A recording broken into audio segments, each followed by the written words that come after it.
Hepinize selamlar arkadaşlar. Ben Masalcı Dede. Şimdi sizlere Glitch'in yeni çıkartmış olduğu Puslu Bölge adlı pilot bölümünün incelemesini ve teorilerini sizlere anlatmaya çalışacağım. Ve tabii ki de hikayesine katkıda bulunacağız. Bu tarz içeriklerin daha fazla gelmesi için videoyu beğenmeyi, abone olmayı ve maddi destek için kanala katıl üyesi olmayı unutmayın. Teoriler için ise Discord sunucuma gelmeyi unutma diyerek ben Masalcı Dede. Kanalıma ve videoma hoş geldiniz. Evet arkadaşlar, bölümün ilk sekansını incelediğimizde bizlere insanlık tarihi hakkında bazı bilgiler vermekte. Burada insanların milyarlarca yıl önce yok olduğu, daha doğrusu günümüz medeniyetinin ortadan kalktığını anlatmakta.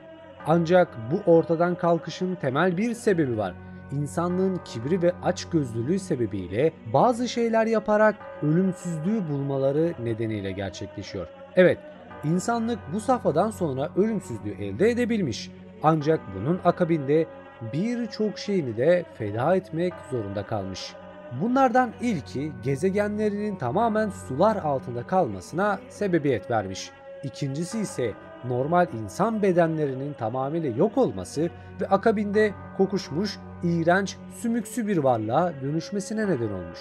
Bunun nedeni de Kara Eve denilen bir yaratıcı veya yaratıktan beslendikten sonra gerçekleşiyor. Kara Eve insanlara veyahut da o canlılara öyle bir güç veriyor ki ölümsüz olmalarını sağlayabiliyor. Ancak tek bir şartla 10.000 yıl süren bir döngüden bahsediliyor. Bu döngü melek yumurtasından çıkan bir insanın gelmesiyle son buluyor. Ancak eğer bu yaratıklar melek yumurtasını yani insanı yok edebilirlerse 10.000 yıllık bir sürece gireceklerinden ve ölümsüzlüğü yeniden yaşayabileceklerinden bahsedilmekte. Fakat şöyle bir handikap var. Kara Eve'in ne olduğunu tam olarak bilmiyoruz ve benim tahminim Eve demek genelde Havva'ya gönderme yapılmakta. Yani yaratıcının yani ana doğumun kendisi. Melek yumurtasından çıkan insanın neden bu canlıların soyunu kurutacağını veyahut da o döngünün bozulacağını neden ima ettiklerini bilmiyoruz. Ancak şunu biliyoruz. Bu ölümsüz varlıkların kanının mor olduğunu fakat insanın kanının ise kara bir sıvı olduğunu söylemekteler.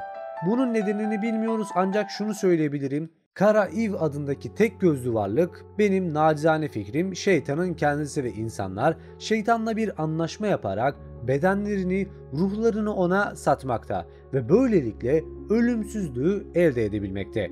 Fakat şöyle bir küçük bilgi vermek lazım. Aslında küçük değil, hikayenin büyük kalanına büyük etki etmekte. İnsanlık ya daha doğrusu melek yumurtası onlarca yıl önce çatlamış ve bir insan çocuğu doğmuş. Bu hikayede 4 farklı karakter var. Bizim daha doğrusu bildiğimiz ve bize gösterilen 4 karakter. Bunlardan ilki Mel. Bu insan çocuğu olan, melek yumurtasından çıkan ve kehanetin sonunu getirecek olan kişi. Fakat tam olarak neyi nasıl yapacağını bilmiyor. Diğeri ise Ken. Bu Mel'in yani Kane'in bir nevi babası. Zamanında melek yumurtasını çalan ve onu büyüten kişi. Bir de bunun yanında Çamur lakaplı gulyabani benzeri bir yaratık var. O da bu ekibin tetikçisi. Diğeri ise biraz safçoloz bir şey olan Ekmek Kafa ki benim sevdiğim karakterlerden bir tanesi ve çok hoşuma gitti. Daha çok böyle her söyleneni yapan fakat kafası çok da çalışmayan bir yaratık. Bu arada bu tipi bana Esrarengiz kasabadaki gulyabanilerden bir tanesini hatırlattı. Onu da hemen şuradaki bir yerde görsele koyacağım. Çok benziyor benim şahsi fikrim. Evet, burada yatan hikayede gizli bir kısım var. İlk başlarda söylediğim gibi Ken zamanında melek yumurtasını çalarak onu yok etmek istiyor. Fakat niçin yok etmek istediğini veya bu görevde neden bulunduğunu tam olarak bilmiyoruz.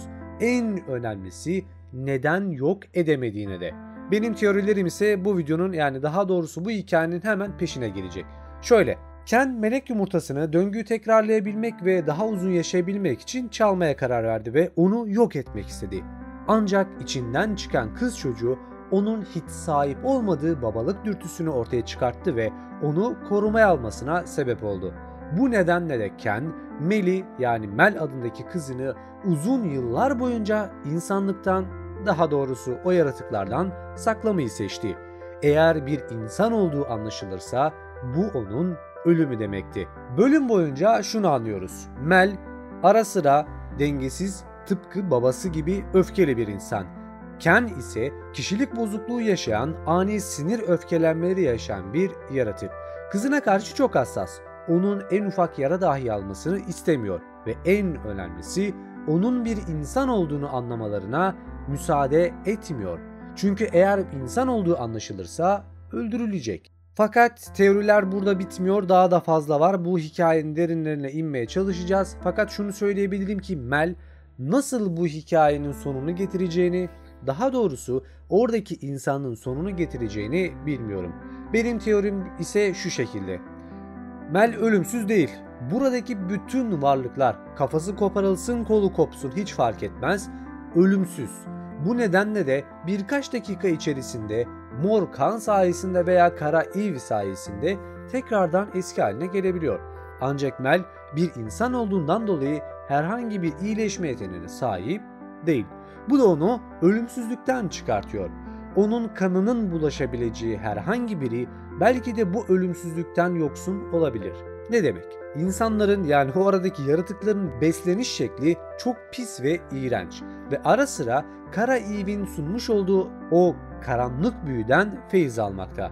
Belki de insan yumurtasından çıkan Mel'in bir tür büyüsü veya kanı sayesinde bu döngü bozulabilir ve artık insanlık ölümsüzlükten değil ölümlü kıvama geçebilir. Bu pilot bölümün Türkçesini, daha doğrusu ismini puslu bölge olarak belirlemişler. Ama ben ilk bunun fragmanını anlattığımda bunun gaz lambası bölgesi olabileceğini düşünmüştüm. Niye?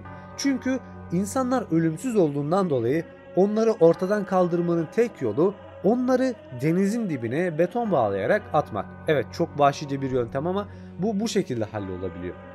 Bu yüzden dolayı oradaki bütün varlıklar denizin dibinde hala da yaşıyor halde can çekişerek orada duruyor. Ve gözlerinden çıkan ışıltı onların bir nevi gaz lambası gibi bir etki yaratmasına neden oluyor. Bu yüzden pilot bölümünün ve ana hikayenin ismi puslu bölge değil gaz lambası bölgesi. Bu nedenle bu şekilde bir isim belirlemeleri benim biraz tuhafıma gitti. Fakat tek tuhafıma giden bu değil. Çizimler, karakterin hikaye işlenişi, anlık duygu değişimleri tam bir psikopatça. Hikaye ve bölümlere dair inceleme aslında bu kadar. Fakat şöyle bir şey daha var. Son bilgiyi verip videoyu tamamlamak istiyorum. Meleklerin başı olan ve berbat bir şekilde cennetvari bir yerde, unutulmuş cennet veya kayıp cennet olarak da geçen cennetten bir haber bir yer var. Burada melekler kargamsıvari bir şekilde hayat sürmekte. Neden varlar, amaçları ne yapıyorlar hiç bilmiyoruz. Ancak burada bir baş melek var. Bu büyük ihtimalle yumurtayı yumurtlayan kişinin kendisi olabilir. Her şeyi gördüğünü ima etmekte ve her şeyi bildiğine dair bir rivayet var. Ancak bu hikayedeki görevi ne bilinmiyor. Bu pilot bölümünden sonra Allah bilir ne zaman diğer bölüm gelecek onu da bilmiyoruz. Eğer Halavo Boys veyahut da Husband Hotel gibi ise en az bir 2 yılı var. Büyük ihtimalle şu an tepki ölçmeye çalışıyorlar. Eğer bu tepkinin akabinde çok ciddi bir şekilde izlenme alırlarsa bunun da devamı gelecektir. Sizin bu konu hakkındaki fikir ve düşünceleriniz neler? Yorumlarda belirtmeyi unutmayın arkadaşlar. Ne kadar çok fikir, ne kadar çok teori, o kadar fazla video demek. Bir sonraki videoda görüşmek üzere. Kendinize iyi bakın. Hoşça kalın. Bu arada videolarda benim gösterip göstermemem kısmındaki fikrinizi de yoruma yazarsanız harika olur. Sadece çünkü bölüm ve o resimleri bulmak çok zor. Haliyle teliften kaçmaya çalışıyoruz. Anlayışınız için teşekkürler. Hoşça kalın.